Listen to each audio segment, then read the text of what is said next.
Salut à tous et bienvenue dans cette nouvelle vidéo. Alors voilà, je vous présente mon nouveau bureau. Pour ceux qui ne me suivent pas sur Instagram, j'ai changé de voiture, la Focus c'est terminé. Voilà la Sante. Du coup, là on change de registre totalement. Donc fini le 4 cylindres, là on double la cylindrée, on est sur un Civic 2 V8 atmosphérique. Donc voilà, pour ceux qui connaissent, c'est une Camaro de 6e génération, donc Camaro SS 1LE, donc elle est vraiment particulière celle-ci. Pourquoi en fait les 1LE, bah voilà ce que vous montre Benoît, mon cadreur du jour, c'est qu'il y a des 6 pistons à l'avant. Donc c'est un pack en fait qui coûte 7000 $, qui n'existe pas en France ou encore moins en Europe.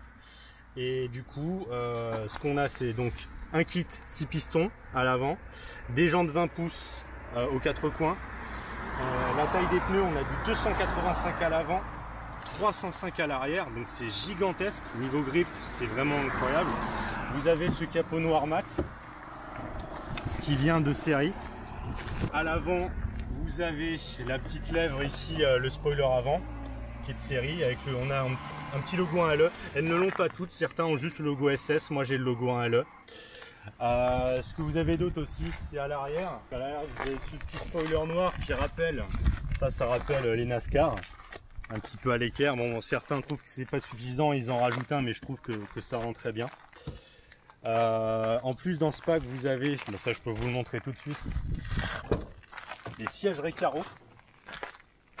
Donc les Recaro de série qui sont beaucoup plus enveloppants que les sièges d'origine. Donc ça, il me les fallait absolument. Vous avez ensuite un volant Alcantara, un pommeau Alcantara, donc c'est une 2017, donc elle n'existe alors qu'en mode manuel, donc c'est une boîte 6 très mec, donc c'est made in USA, contrairement aux Mustang GT qui ont une boîte chinoise Getrag, donc là-dessus c'est beaucoup mieux. Voilà à peu près pour la présentation, on va dire extérieure, ce qui la différencie d'une Camaro SS classique.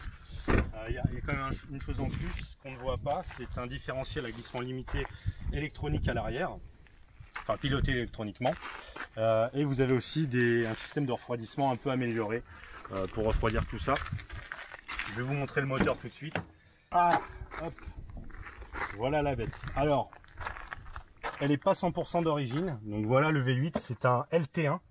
Donc ce moteur, donc Civic 2 V8, développe 455 chevaux pour 617 Nm, rien que ça. Donc il est dérivé de celui de la Corvette. Donc la Corvette, c'est exactement le même moteur avec quelques chevaux en plus. Elle est à 466 chevaux à peu près, si je dis pas de bêtises. Ce qui a été modifié, donc comme vous pouvez le voir, la boîte à air, c'est une Cold Air Induction CAI. Donc a priori, ça c'est une marque qui est plutôt connue aux États-Unis. Le filtre air, j'ai l'impression que c'est un KN ou équivalent, et le coude également a été changé. Voilà. Que dire de plus? Oui, c'est une Flex Fuel en fait. Elle a une cartographie Flex Fuel qui a été faite par LSX Calibration, sans gain de puissance. Mais donc ça me permet de rouler à l'E85 ou au samplon 98. Pour le moment, j'ai roulé qu'à l'E85 et je peux vous dire qu'à la pompe, c'est quand même sympa. On peut voir les deux petits évents là sur le capot qui sont, je trouve, très sympas. Hein, c'est pas de la déco, il y a vraiment une, voilà, je peux passer mes doigts, voilà. Hop. Voilà pour le moteur. Enfin, en tout cas, ce look en noir et blanc, je le trouve vraiment agressif. En tout cas, ça change des BMW M4 et compagnie, quoi.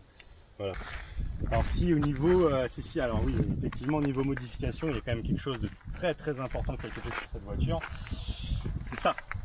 Donc c'est un silencieux de marque MBRP et donc il n'a pas de valve. Contrairement à l'échappement d'origine qui est à valve et donc qui se ferme ou s'ouvre selon les modes de conduite. Donc celui-ci, je peux vous dire qu'il fait un boucan d'enfer.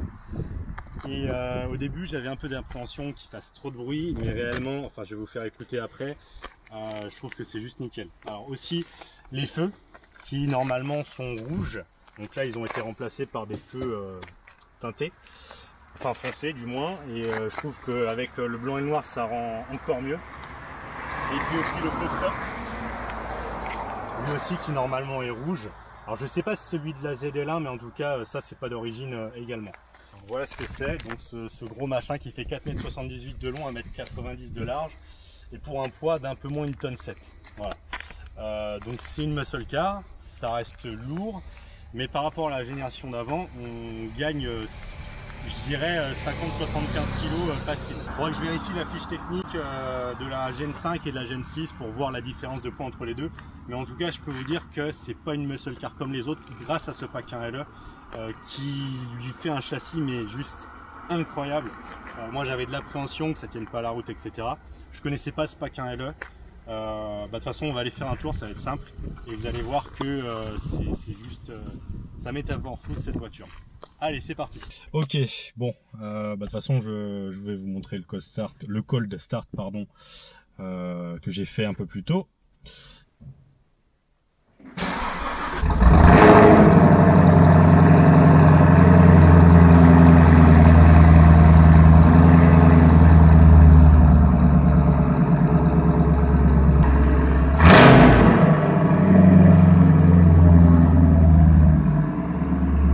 Là on va faire un petit essai route.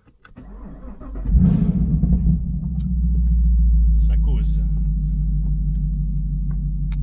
Alors, par contre ouais, frein de, enfin il n'y a pas de frein à main à l'ancienne, c'est un frein à main électronique, c'est un peu particulier.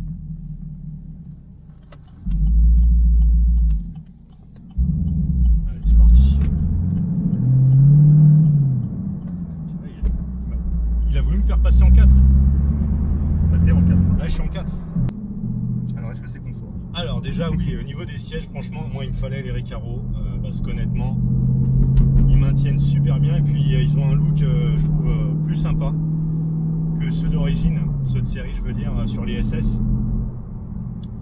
Donc ouais, ce qu'il faut savoir c'est que au niveau de la finition en fait cette 1LE à la base ne se faisait que sur les 1SS. Alors ça c'est le niveau de gamme en fait, c'est 1 SS, 2 SS aux États-Unis. En France, enfin en tout cas en Europe, il n'y avait pas cette différence, il y avait juste Chevrolet Camaro. Il n'y a pas de SS, il n'y a rien du tout. Et donc le 1 SS c'est le niveau on va dire le plus bas. Alors donc j'ai pas toutes les options, ce qui est bien dommage. Mais à la limite je ferai une deuxième vidéo avec ce que je déteste et ce que j'adore de cette voiture, parce qu'il y a vraiment des choses qui lui manquent en termes d'options.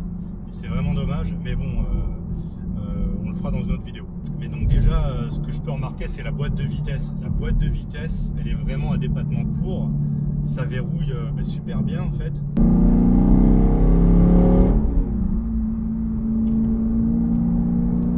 Et la tenue en virage, elle est juste incroyable. Et là, ce que vous entendez, c'est les downshift. Ça donc c'est l'auto rev matching, donc qui se gère avec les palettes au volant. On peut le désactiver ou l'activer grâce à ces palettes. Moi en général je l'active, hein. Dès que je sors de la ville je l'active parce que je trouve ça vraiment jouissif avec ce V8. Donc ça au niveau de la boîte rien à dire. Au niveau de la direction c'est pareil, on a une direction précise. Aussi au niveau des suspensions, alors oui ce sont des suspensions adaptatives, ça c'est vrai que j'ai oublié de le dire, qui font partie du pack 1LE. Donc suspension Mani-Ride, magnétique. Alors c'est efficace, mais même en mode, on va dire en mode normal, en mode tour, c'est un peu, comment dire, en ville sur une route dégradée, ça va être assez chiant, on va être balancé dans tous les sens.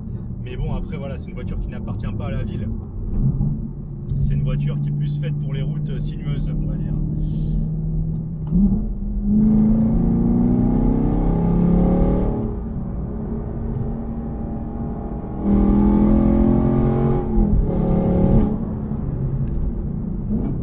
Et ça freine bien. Alors on sent sous la pédale qu'il y a du poids quand même. Mais les 6 pistons font leur boulot. Alors c'est très différent de la Focus RS parce que la Focus RS, à peine on appuyait, ça mordait déjà assez fort, que là on est vraiment obligé de mettre le pied dedans pour stopper la voiture. Alors au début c'est quand même un peu bizarre, mais l'avantage quand même c'est si on veut faire du freinage dégressif, ce sera un peu plus facile.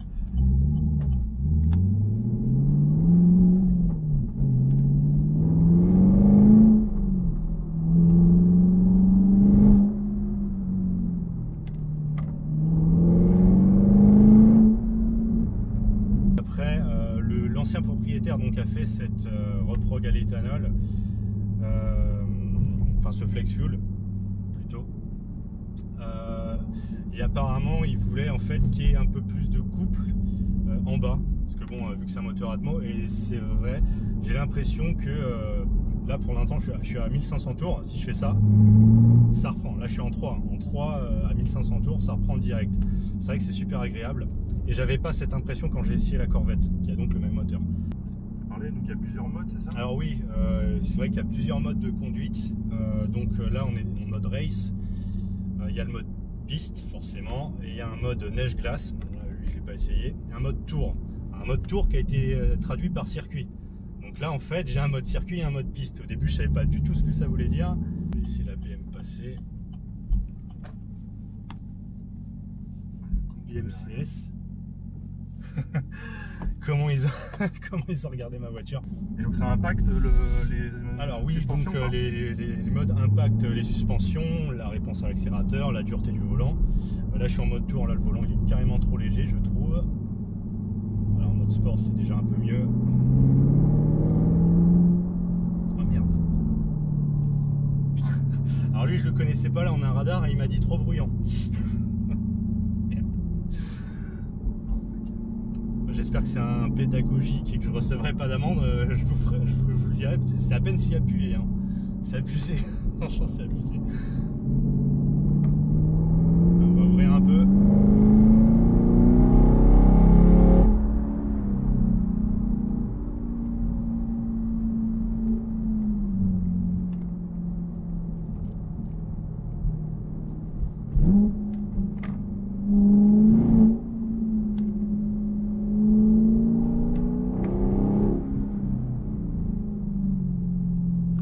Ça tient mais impeccable quoi. Vous entrez dans une zone de contrôle.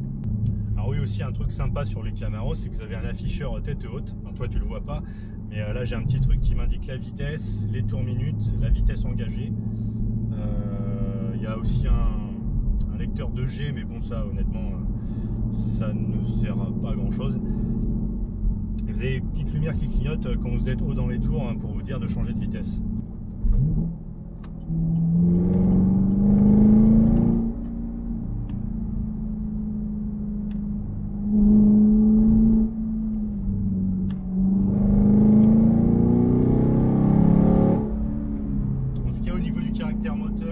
Ce que j'ai aussi remarqué, c'est qu'il a un peu de visage. C'est peut-être grâce au flex fuel, mais donc à bas régime, il relance quand même. Mais à partir de 4000 tours, il se réveille vraiment. Il y a une deuxième vie en fait.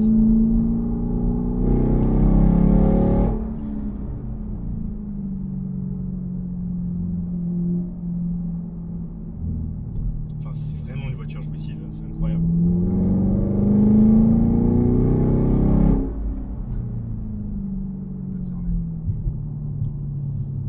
Concrètement, j'irai sur circuit avec parce que faut s'habituer à aller chercher les limites. Je le ferai pas sur route ouverte, ça c'est clair. Là, je prends beaucoup de marge. Non, bah après voilà, hein, c'est vrai que dans cette voiture, on a du plastique dur, mais c'est pas ce qu'on lui demande. Concrètement, ce qu'on lui demande, c'est d'avoir un gros V8, un bon châssis avec le pack 1 LE et des bonnes performances globalement. Hein. Bien sûr une BMW M4 sera un petit peu devant mais pas tant que ça, parce qu'après voilà, de ce que j'ai vu ça sort pas vraiment les chevaux, ça en sort moins, donc pour ça à la limite peut-être que je ferai un banc pour le voir, mais honnêtement il y a déjà de quoi faire, donc non, la première chose vraiment ce sera apprendre à connaître les limites pour ne pas se faire peur sur route ouverte. Et puis s'éclater sur piste. Mais non là franchement je regrette pas du tout cet achat, parce que même Chevrolet pense faire la Camaro en électrique. Voilà, ils se mettent tous un par un à abandonner les moteurs thermiques. Ça c'est la politique. Donc on est vraiment sur quelque chose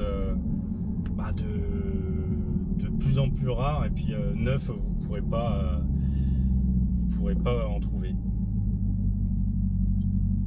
Enfin, vous pourrez pas en trouver en tout cas en Europe ce genre de produit, à part la Mustang. Je suis même pas sûr qu'il la fasse en France, la Mustang. C'est fini quoi.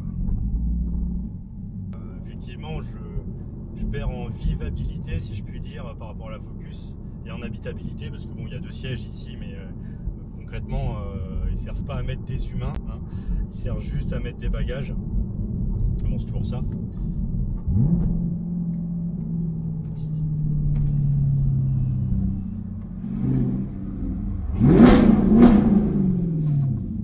Ah, je vois où on est.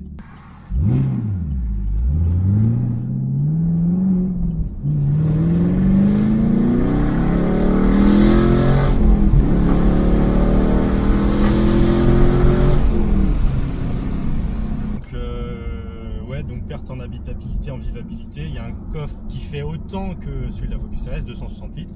C'est pas très grand, mais ça suffit. Après, bon, c'est vrai que l'ouverture, bah, c'est pas une ouverture très pratique, mais franchement, c'est pas ça qui va me poser problème. Donc non, voiture absolument fabuleuse. Donc et châssis incroyable. Pour ceux qui connaissent le site Fastest Lap, allez voir la Camaro SS 1LE Mark 6. Vous allez voir que les chronos sont même devant une M2 compétition. Ah, c'est pour dire. Donc c'est vraiment incroyable. Bon, entre mes mains, j'en ferai clairement pas autant, mais c'est pour vous dire à quel point elle a des capacités mais incroyables en termes de châssis, de freinage, de tenue de route. Elle est vraiment superbe. Donc après, je crois que globalement, je pense que là j'ai fait à peu près le tour. Donc je pense qu'il est temps de finir cette vidéo. En tout cas, j'espère que ça vous aura plu. Désolé d'avoir mis autant de temps à la sortir. J'ai eu pas mal de problèmes de matériel et aussi de logiciel. J'ai plus mon logiciel de montage, donc il va falloir que je me fasse la main sur un nouveau logiciel. Donc si la qualité de la vidéo est un peu moins bien, pareil, j'ai pas mes micros, désolé. Mais bon, malgré ça, j'espère que ça vous aura plu. Et puis je vous dis à la prochaine. Allez, salut!